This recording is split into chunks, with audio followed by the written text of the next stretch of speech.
नमस्कार दोस्तों, स्वागत है आपका हिंदी नॉलेज शो में। तो दोस्तों, क्या दुनिया में एक और युद्ध शुरू होने जा रहा है? क्योंकि आज कुछ ऐसा हुआ है जो एक और युद्ध को शुरू कर सकता है। दरअसल हुआ यह है कि ईरान ने अब से कुछ ही घंटों पहले इराक के पूर्वी हिस्से में एक बहुत ही भयानक अटैक किया है और इस अटैक में लॉन्ग रेंज मिसाइलों का इस्तेमाल किया गया है। और जैसा कि आप अपनी स्क्रीन पर देख सकते हैं फोटो, कितनी भयानक तबाही मची है इराक के अंदर। और इससे इराक की सरकार, सेना बहुत ही ज्यादा गुस्सा है ईरान पर, क्योंकि ईरान ने कोई ये प्रिसीजन स्ट्राइक नहीं करी है, ये अंधाधुंध फायरिंग की गई है मिसाइलों की। और इतना ही नहीं, कई प्रकार के रॉकेट और अन्य हथियारों से भी इराक के ऊपर हमला किया गया है। लेकिन सवाल यह है कि ईरान ने इतनी मैसिव स्ट्राइक करी क्यों है? तो देखिए, ये जानने के लिए आपको एक हफ्ता पहले जाना होगा। दरअसल आपको ये खबर तो मिली होगी एक हफ्ता पहले कि ईरान के अंदर एक बहुत बड़ा हमला हुआ था जिसमें सैकड़ों लोग मारे गए थे।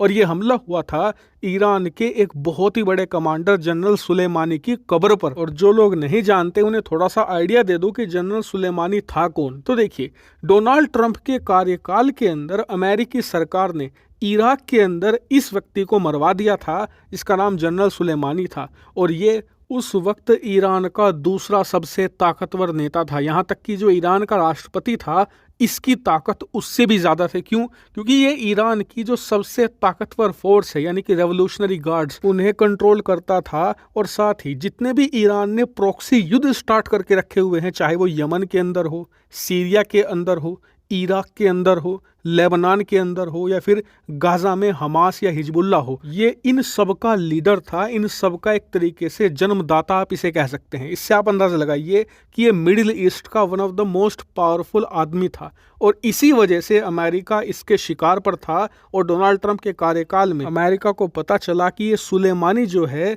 ये इराक के अंदर कहीं पर मौजूद है। इसके बाद अमेरिकी सरकार ने इसे लोकेट किया और एयर स्ट्राइक करके मार गिराया था। उस समय इराक अमेरिका के बीच में बहुत ज्यादा टेंशन हाई हो गए थे, क्योंकि जनरल सुलेमानी ईरान के अंदर जो सर्वोच्च धार्मिक नेता है अयतुल्ला खमनेई, उसके बाद दूसरा सबसे ताकतवर नेता माना जाता था। और उसकी मौत ने पूरे ईरान को ट्रिगर कर दिया था। तो खैर, इसी की कब्र बनाई गई थी ईरान के पूर्वी हिस्से में। और अब से कुछ ही दिन पहले इसकी डेथ एनिवर्सरी थी, जिसे मनाने इराक के हजारों लोग पहुंचे थे इसकी कब्र पर। लेकिन उसी दौरान एक ब्लास्ट होता है जिसमें बहुत सारे लोग मारे गए। कम से कम 80 से ज्यादा लोग तो तत्काल मौके पर ही मारे गए थे और सैकड़ों लोग घायल हुए थे। ये एक बहुत बड़ा अटैक था। हालांकि शुरुआत में ईरान ने इसका इल्जाम लगाया था अमेरिकी सरकार पर कि उन्होंने ये हमला करवाया है, लेकिन अमेरिकी सरकार ने कहा था कि देखिए, सुलेमानी को जब हमने मारा था खुलेआम एक्सेप्ट किया था कि हाँ, हमने सुलेमानी को मारा है, लेकिन उसके मरने के बाद हमारा कोई भी औचित्य नहीं रह गया था,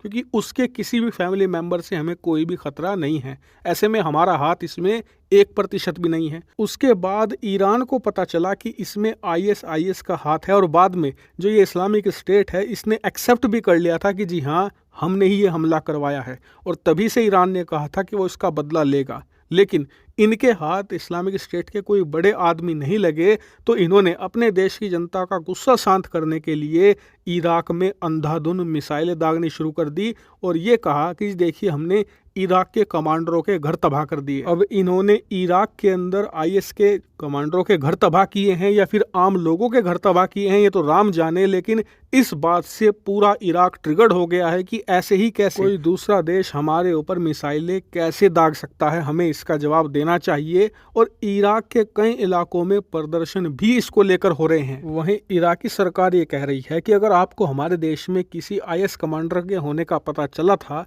तो आप हमें बताते, हम आपके साथ मिलकर जमीनी कार्रवाई करते, उन्हें मार गिराते या जिंदा पकड़ते। आपको ऐसे मिसाइल स्ट्राइक करने की क्या जरूरत थी? और इसीलिए अब इराक के सपोर्ट में अमेरिकी सरकार भी उतर आई है, क्योंकि अमेरिका के कई सारे सैन्य बेस मौजूद है इराक में। और इराक के अंदर पिछले कई सालों से मांग हो रही थी कि अमेरिका के सैन्य बेस वहां से हटाए जाएं। लेकिन अब अमेरिका इस मामले में इराक का साथ देकर वहां की जनता को यह बता रहा है कि देखिए, हमारे सैन्य बेस आपकी सुरक्षा के ही लिए हैं और हम ईरान के खिलाफ आपके साथ है, यानी कि अमेरिका डबल चाल खेल रहा है। इराक के लोगों के दिल में सहानुभूति जगाकर अपने सैन्य बेस बचाने की कोशिश कर रहा है और साथ ही ईरान के खिलाफ इराक को भड़का भी रहा है। और आपको बता दूं कि फिलहाल मामला बहुत गर्म है, इसीलिए आने वाले कुछ दिनों के अंदर कुछ बड़ा जरूर होगा और जैसे ही कुछ बड़ा होगा सबसे पहले आपको यहीं देखने को मिलेगा। इसीलिए चैनल को सब्सक्राइब जरूर कर लेना। फिलहाल इस वीडियो में इतना ही। Thank you very much for watching video.